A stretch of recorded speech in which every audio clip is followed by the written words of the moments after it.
Okay, so this is just something short about highlighting the supportive potential of the Flamehand Merc and also the Eruptor Merc.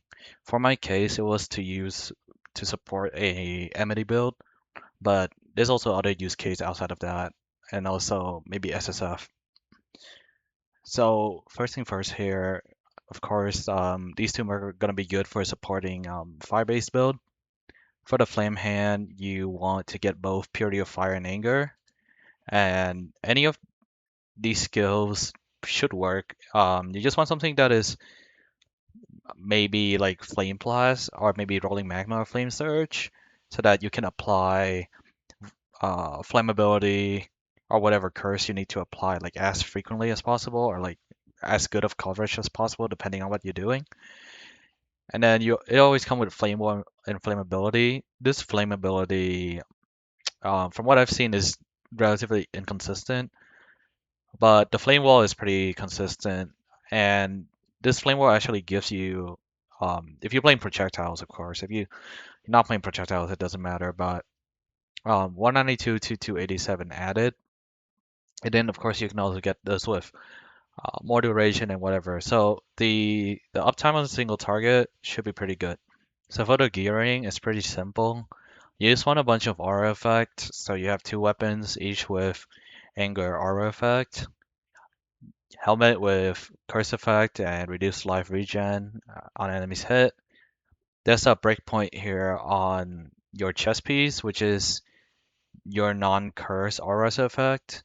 Because Purifier, the Merc use level 25 auras, and Purifier essentially get up to 5 max.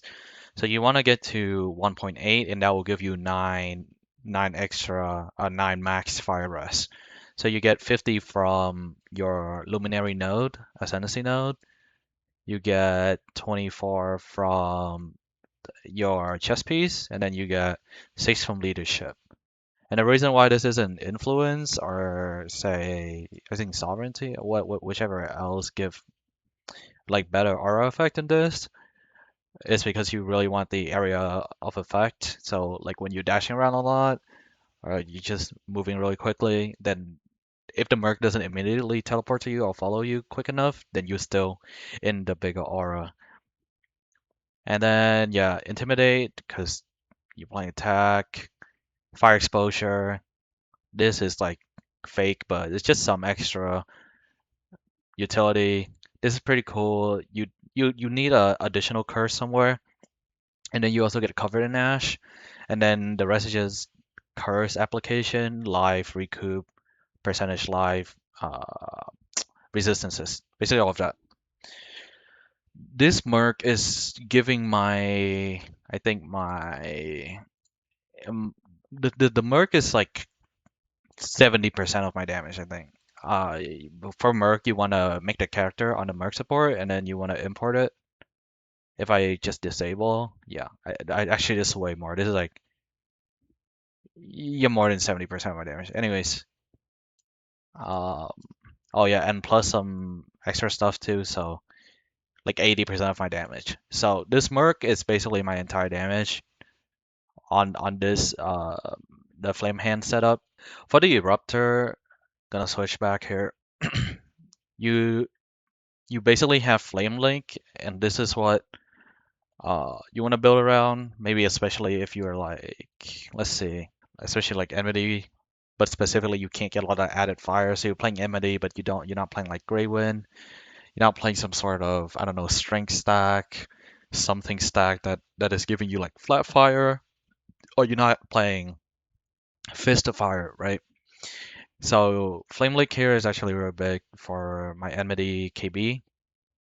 And then the Eruptor Merc also have Cover in Ash on this skill here, Ashen Fisher. So since you only have one, this has to be a Flame Link. This can't just be a Purity of Fire. Because if you run one Purity of Fire, then Flame Hand is just better. But you run Flame Link, Ashen Fisher, and Consecrated Path. This also gives you Consecrated Ground here. Not super reliable, of course. Like I wouldn't check this or anything, but it does pop up sometime, especially if you're doing standstill content. This thing will proc, and then the rest is like not that important. And you want to look for the possible support on Flame Link. There's a few, but you want to look for greater cooldown recovery and more duration. There are websites to look for this now, or you can just look on trade. It shouldn't be hard. And you basically have 100% uptime on your Flame Link. The gearing for this Merc is also pretty simple, but there's a few other cool things.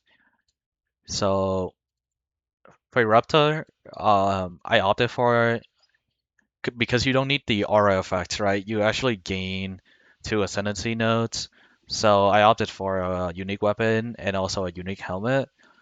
The unique weapon is just a spine catcher new this league, but you're just gonna stack six surging eye so that you get a bunch of attack speed because you just want the Merc to like get his attack off as quickly as possible, right? Too, because there's a 50% chance to cover an Ash.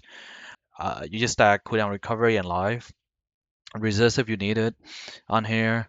These are all just live cooldown recovery nodes. You can get better than this. And then something cool this league you can do is Vestigial Blood Price. This is just saying 8% more damage. And then again, you look for something with life and resistance. I'm not 100% sure if Ash and Fisher and some other stuff, like for example, like Flame Link is count as like use of fire skill. But I don't think that line's that important. You can get like cannot be chilled or cannot be frozen on your boots. So just get something, blood price, put it on something with like life and resistance. Actually, I think blood price itself, no, blood price itself have a penalty. So yeah, don't get it on blood price itself. Just get it on something else. Um, j- just block, recoup. The same thing here. So intimidate and fire exposure. Same thing there. And then these are the same items I transfer over. But this Merc again is giving you on the high end 1100 flat fire, and then also cover in Ash, Intimidate. Uh, I think this flammability. I think on the Eruptor setup, I think just the Flame Link itself is like okay. The Flame Link is most of. Anyways, I think it's pretty obvious that like the Merc is most of your damage. Something cool here too is because you already have cover and ash on your skill, you can go for the Foulborn version of this, and you get nearby debilitation. And then yeah, your anoint will be skill effect duration instead of, or like cooldown recovery doesn't exist, but yeah, skill effect duration instead of aura effect. But yeah, these two Merc are really good for enmity based build. Some also some like just other fire-based build. I think specifically like if you get to a point like in SSF and you don't want to play like merc support, or maybe you're starting out and you need like early power, if you're able to kill an Eruptor merc and it has like maybe one of the two greater duration or cooldown recovery, and then you try to find gear for the other one, you're getting 1100 flat fire on the top end on in SSF, right? On Luminary. So yeah, I'll throw up like a map of the mageblood thingy. I might do like a voyage or something, and yeah, this should be it.